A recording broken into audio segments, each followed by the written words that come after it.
আধাৰে ভৰ্তি হল না ছিল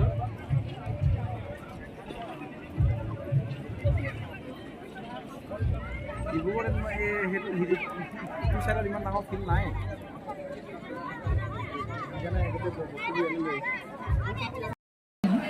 ষ্টেজৰ বাওঁফালে তাতে কনচলৰ ওচৰত মেডিকেল টিমটো আছে আৰু চিভিল ডিফেন্স টিমটো মেডিকেল টিমটো সন্মুখতো আছে আৰু চিভিল ডিফেন্স টিমৰ লোকসকল ইয়াতে গোটেই ঠাইখিনিতে আছে গতিকে কিবা দৰকাৰ হ'লে আপোনালোকে তেখেতসকলক যোগাযোগ কৰিব পাৰিব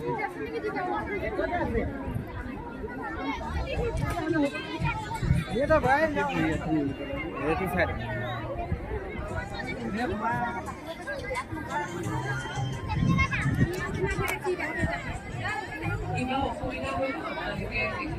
আগল লাগে নি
কৰিছোঁ আমাৰ আই মাতৃসকলক ইমান ধুনীয়াকৈ আপোনালোকে সহযোগ কৰাৰ কাৰণে।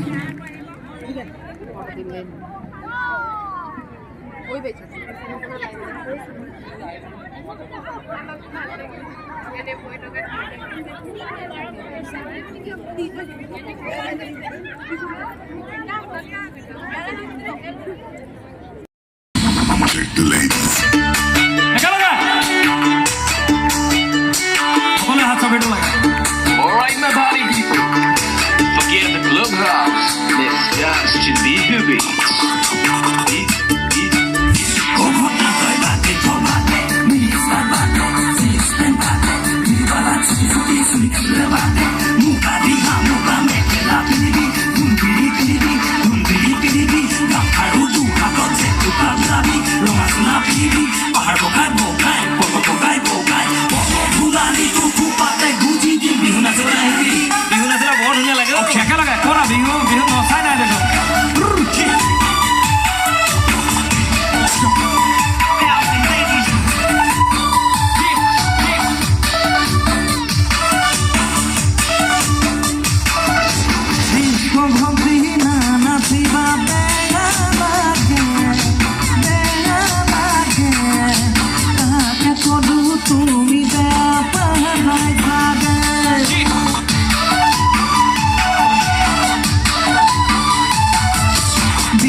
মিনি গেট ছোড়ার পকেট খালি করলি এ তোর কালি নাজের কারা মিঠা মিঠা বলি সারা বাগান লুতি লেলি রে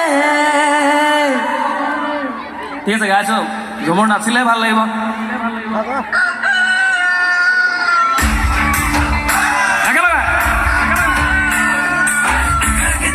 मुर्गिया है ती अखड़ा के दिन सारा मुर्गिया है ती लाल माला कपड़ा माला है तगड़ा आसिके में जोड़ी ला कमर तो थोड़ी सारा टका जिती का पड़ा ले या की के जाबो तोर अंगना ले जाबो राजी तो की करे काबे ए मिनी भागवा के दी में भागवा के ले जाबो रे একা লাগা নাছিলে ভাল লাগে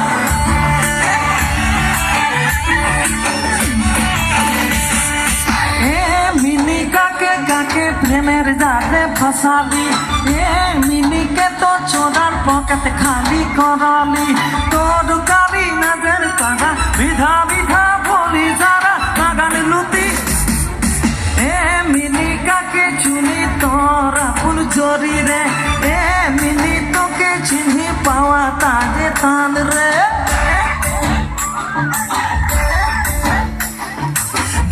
दारूना खुशकिया बियर अरे नानी की ठोकर में हरिया तो यार खकड़ा के माथा ना घूमी कहते तो के ना पाए में मुई लगा में छे मुई लगी भीड़ मुई लगी हीरो को भी ना चुबे मौके तो जीरो तू बोतल छूटे खड़ा खड़ा छूटे निशा में छू घटमटी दूर आई मिनी रेडी रहो बे भगवा के दिल में भगवा के ले जाबो रे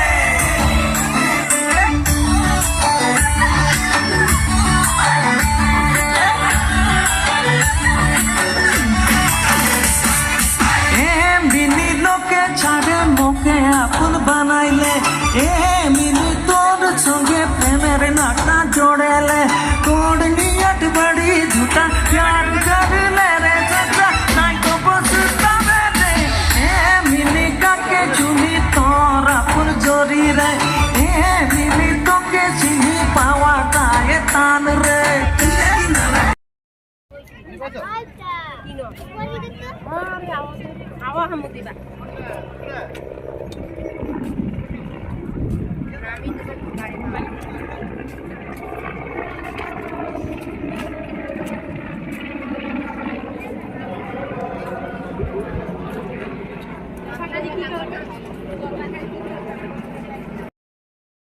এইফালে খবৰ কেনেকুৱা পিছফালে খবৰ কেনেকুৱা এইফালে খবৰ কেনেকুৱা সব ভাল কিমান ভাল বহুত ভাল তেতিয়ালে মোৰ লগত সকলো একেলগে কব ভাৰত মাতা কি ভাৰত মাতা কি নৰেন্দ্ৰ মোদী অমিত শাহ বহুত বহুত ধন্যবাদ আজিৰ সভাত আমাৰ মাজত উপস্থিত আমাৰ সকলোৰে প্ৰেৰণাৰ প্ৰতীক ভাৰতৰ সন্মানীয় গৃহমন্ত্ৰী অমিত শাহ ডাঙৰীয়া ডিব্ৰুগড়ৰ সাংসদ কেন্দ্ৰীয় মন্ত্ৰী সৰ্বানন্দ সোণোৱাল ডাঙৰীয়া বিধানসভাৰ অধ্যক্ষ বিশ্বজিৎ দৈমাৰী ডাঙৰীয়া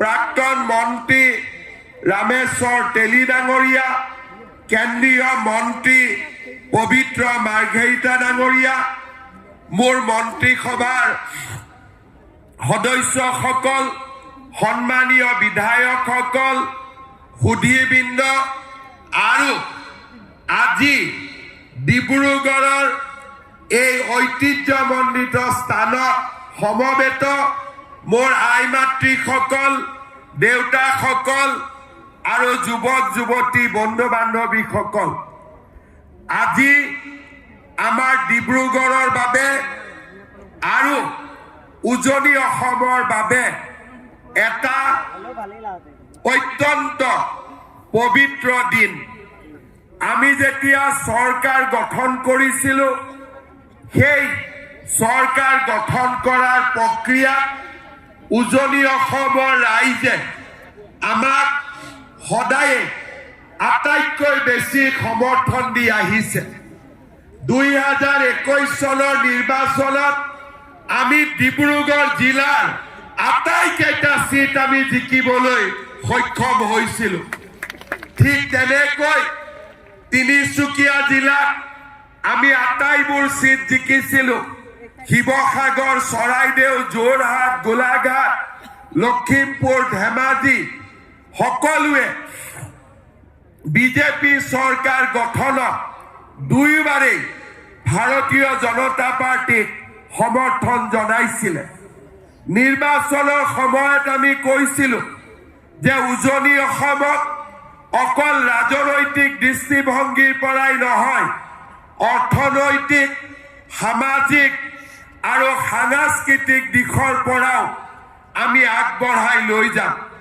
প্ৰধানমন্ত্ৰী ডাঙৰীয়াই আমাক ঢলা শদিয়াত দলং দিলে, নৰেন্দ্ৰ মোদী ডাঙৰীয়াই আমাক বগীবিলত দলং দিলে। প্ৰধানমন্ত্ৰী ডাঙৰীয়াৰ নেতৃত্বত কেইদিনমান আগতে আমাৰ নামৰূপত ইউৰিয়া এমনিয়া 12,000 কোটি টকাৰে 10 লাখ মেট্ৰিক টনৰ ইউৰিয়া নিৰ্মাণৰ কাৰখানা মুকলি হ'ল। আজি আমাৰ বাবে অত্যন্ত পবিত্ৰ দিন। ভাৰত স্বাধীন হোৱাৰ ৭৭ বছৰ হৈ গ'ল। কোনেও ভাবিব পৰা নাছিলে যে গুৱাহাটীৰ বাহিৰত অসমৰ ৰাজধানী হ'ব পাৰে। কোনেও ভাবিব পৰা নাছিলে যে অসম বিধানসভাৰ দ্বিতীয় চৌহদ এটাও নিৰ্মাণ হ'ব পাৰে। আজি অকল ডিব্ৰুগড়ৰ বাবে নহয়, উজনি অসমৰ বাবে, আমাৰ অসমৰ বাবে এটা গৌৰৱৰ দিন।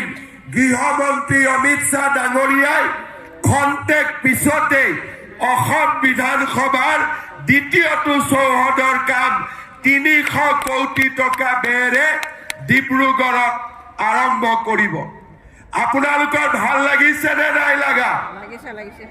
ডিব্ৰুগড়ত দ্বিতীয় ৰাজধানী হ'ব। আপোনালোকে ভাল পাইছে নে নাই পোৱা? যদি সকলোৱে আপোনালোকে ভাল পাইছে, মোৰ লগত একেলগে ক'ব, ভাৰত মাতা কি জয়। শ্ৰদ্ধা ৰাইজ, ডিব্ৰুগড়ত আজি কেৱল মাত্ৰ অসম বিধানসভাই নহয়, ইয়াৰ লগত বিধানসভাৰ সন্মুখত খনিকৰ ষ্টেডিয়াম প্ৰথম পৰ্যায়ৰ কাম সম্পূৰ্ণ হ'ব। দ্বিতীয় পৰ্যায়ত 35,000 দৰ্শকে একেলগে বহিব পৰা আজি আমি ইয়াতে ষ্টেডিয়ামৰ নিৰ্মাণ কৰিম। আপোনালোকে জানি ভাল পাব, গুৱাহাটীৰ সৰু সজাই ষ্টেডিয়ামত 25,000 মানুহ বহিব পাৰে আৰু আমাৰ খনিকৰ ষ্টেডিয়ামত 35,000 মানুহে একেলগে বহি ইয়াতে খেল চাব পাৰিব। শ্ৰদ্ধা ৰাইজ, আমাৰ সৰ্বানন্দ সোণোৱাল ডাঙৰীয়াৰ নিজা গাঁও মুলুক গাঁও বিন্নাকাটা, তাৰ ৰাইজে আমাক 150 বিঘা মাটি দিছে। আমি তাতে ডেৰাডুনত যেনেকে Indian institute of wild life আছে, আমি সকলো ফালৰ পৰা সুন্দৰ বন্যপ্ৰাণীৰ গৱেষণা, সংৰক্ষণ, এই গোটেইবিলাক সামৰি 300 কোটি টকা খৰচ কৰি আমি ইনষ্টিটিউট অফ ৱাইল্ড লাইফ নিৰ্মাণ কৰিম। শ্ৰদ্ধা ৰাইজ, ইয়াৰ লগতে ব্ৰহ্মপুত্ৰৰ যেতিয়া বানপানী আহে, আমাক সকলোকে বিপদত পেলায়। আমি ৰিলিফ কেম্পত যাব লাগে আৰু ব্ৰহ্মপুত্ৰৰ পানীয়ে আমাৰ মানৱ সম্পদ, বন্যপ্ৰাণীৰ ক্ষতি কৰে।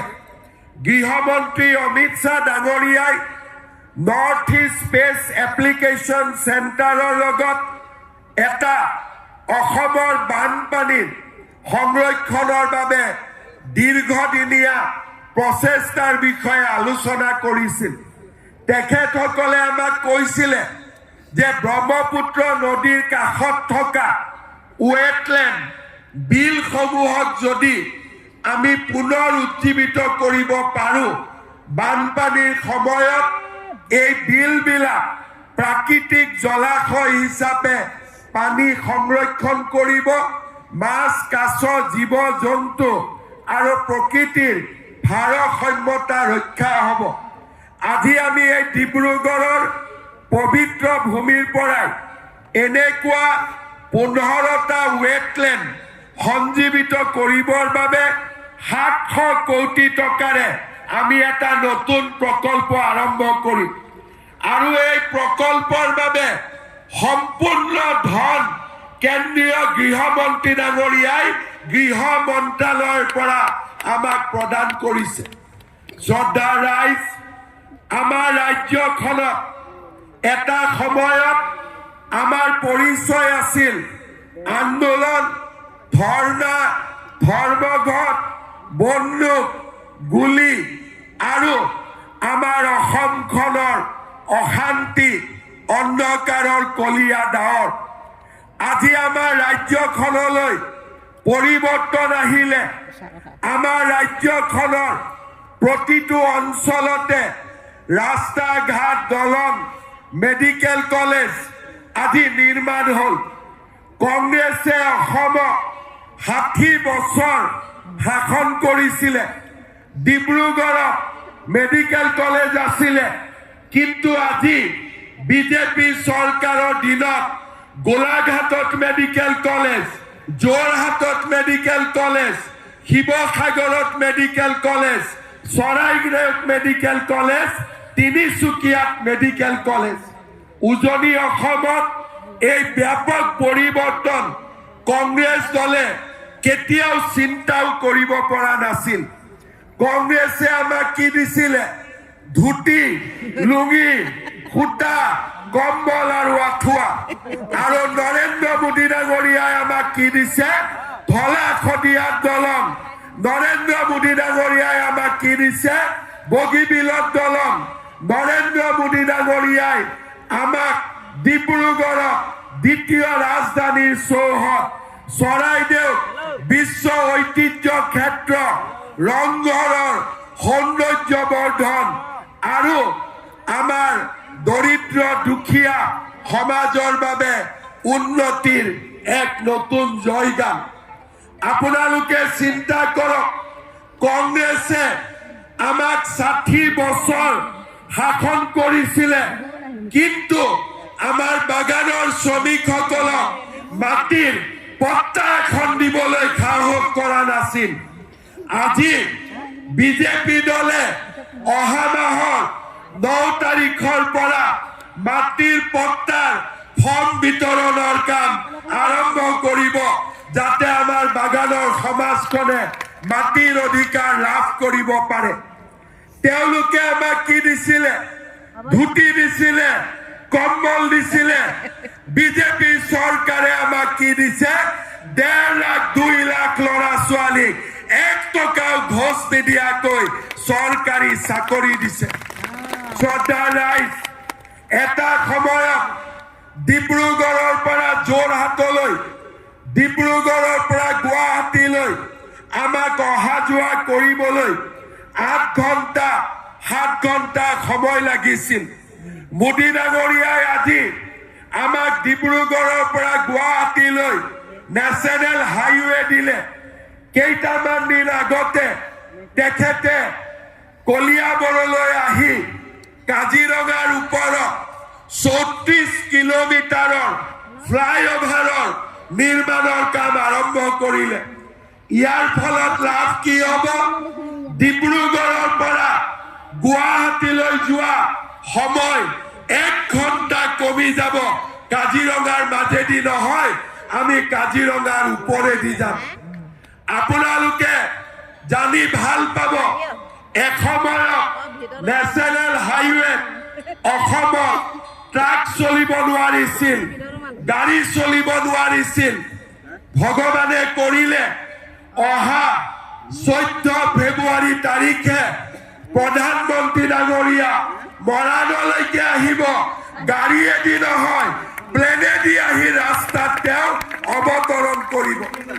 মৰাণৰ ৰাস্তাত সেইদিনাখন ৰাফেল নামিব, সুখই নামিব, বিমান বাহিনীৰ বিমান নামিব আৰু ভাৰতৰ ভিতৰতে ৰাস্তাৰ ওপৰত প্লেন নমা আমি অসম এখন অগ্ৰণী ৰাজ্যলৈ ৰূপান্তৰ হ'ম।